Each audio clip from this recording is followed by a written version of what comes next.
Shalom jemaat Tuhan, jumpa lagi dalam acara Light of Revival, renungan firman Tuhan yang akan menuntun kita di sepanjang hari ini. Firman Tuhan terambil di dalam Yohanes pasal 11 ayat yang ke-34 hingga ayat yang ke-36.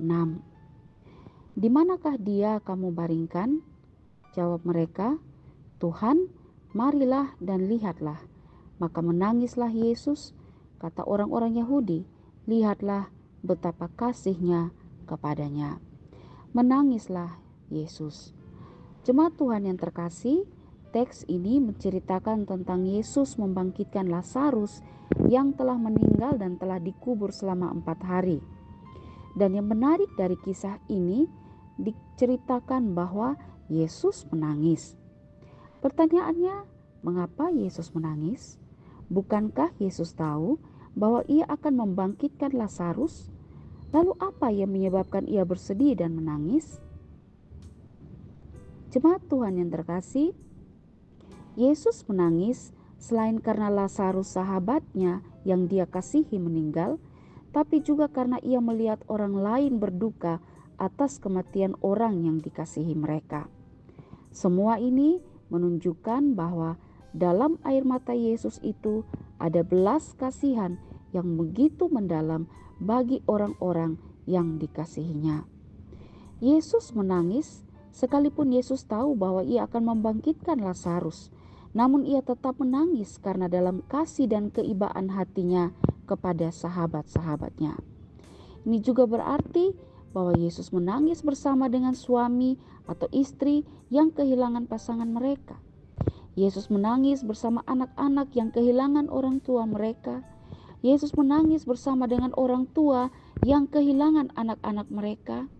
Yesus menangis bersama dengan orang tua yang bersedih karena perlakuan anak-anak mereka. Yesus menangis bersama dengan suami atau istri yang disakiti oleh pasangan mereka dan lain sebagainya. Ya, semuanya ini menunjukkan betapa Yesus mengasihi, berempati, dan ikut merasakan kehilangan dan berbagai duka serta pergumulan yang kita alami. Saudara yang terkasih, dari bagian ini kita bisa belajar bahwa pertama, betapa Yesus begitu peduli terhadap berbagai hal yang kita alami, baik saat kita kehilangan orang yang terkasih maupun karena berbagai pergumulan, sakit penyakit yang ada di dalam hidup ini.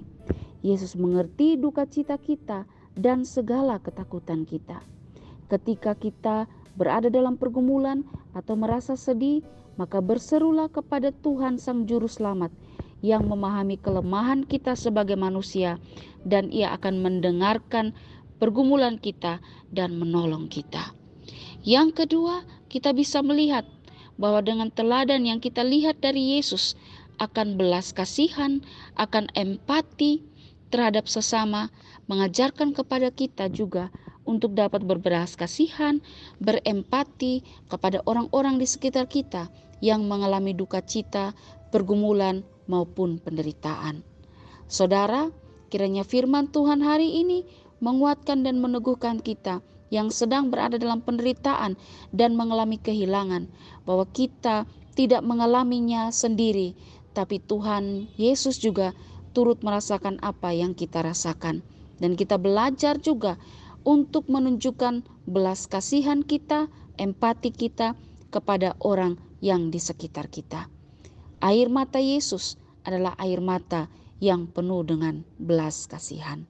Kiranya firman Tuhan ini dapat menolong kita. Amin. Jemaat Tuhan yang terkasih, marilah kita berdoa.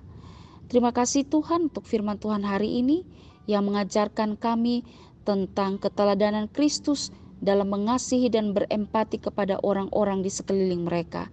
Tolong kami juga untuk bisa meneladaninya. Terima kasih Tuhan, dalam nama Tuhan Yesus kami berdoa.